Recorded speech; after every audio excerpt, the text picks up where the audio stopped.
Robert Hyacinthe, bonjour. Bonjour.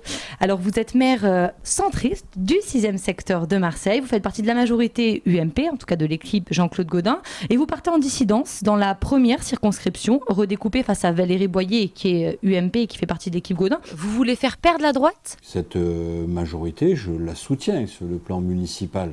Et je ne suis pas candidat contre quelqu'un, je suis candidat pour mettre en place ce qu'il me paraît être de plus intéressant, de plus positif pour la population des 11e et 12e arrondissements. Je veux simplement assumer la suite de Roland Blum quand celui-ci...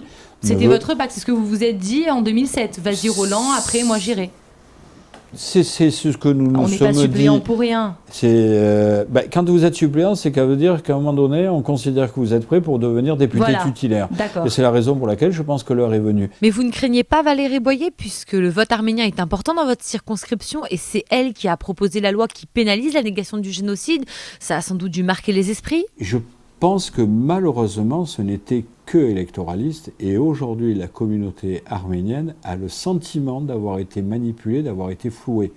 Parce que quand on a la volonté de faire passer cette loi, que j'aurais pu présenter moi-même, voire que d'autres auraient pu présenter, c'était il y a 1 an, 2 ans, 3 ans, dans un climat apaisé et non pas dans un climat d'une campagne électorale agressive et dure. Et au niveau de l'équipe municipale, comment ça se passe? Parce que Valérie Boyer fait aussi partie de cette équipe. Vous représentez quand même une menace. Au sein de mon équipe ici, ça se passe bien. Mais vous vouliez dire au sein de l'équipe municipale. Mais au sein de l'équipe municipale... Vous n'avez pas subi des pressions? On vous a pas dit, bon, allez Robert, arrête, laisse Valérie... Oui, j'en subis toujours et je pense que ça va continuer dans ce sens-là. Mais est-ce qu'il y a des gens aussi qui vous soutiennent quand même? Non, mais c'est ceux-là que je ne décevrai pas. Ce sont tous ceux qui me soutiennent. Donc au conseil municipal. Donc il y a des gens de droite quand même qui vous soutiennent. Sur mon conseil d'arrondissement, quel que soit le lieu où je me trouve, il y en a beaucoup qui me soutiennent. Vous n'êtes pas suspicieux que justement, il y en a qui vous soutiennent pour écarter Valérie Boyer? C'est que Valérie Boyer est quand même une proche de Tessier. On sait qu'entre Gaudin et Monsieur Tessier, c'est pas aussi la grande entente. Je ne pense pas à ces querelles politiciennes, je pense à ce que je peux apporter à la population. Moi, ce que j'aimerais, c'est entendre leurs idées, leurs projets, leurs programmes, leurs objectifs par rapport à la population. Ils sont totalement stériles. Mais dans tout cela, est-ce qu'il n'y a pas un manque de reconnaissance après 30 ans de carrière politique? L'UMP, Jean-Claude Gaudin n'a jamais voulu vous donner une place, en vérité.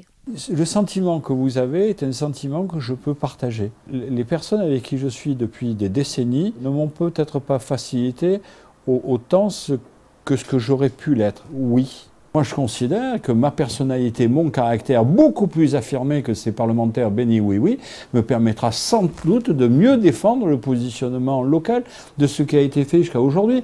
Et peu me chaud que le candidat soit d'une tendance ou d'une autre. L'important, c'est que ce soit les habitants de ce secteur qui soient défendus. Arrêtons les querelles politiciennes et intéressons-nous à la vraie vie des gens.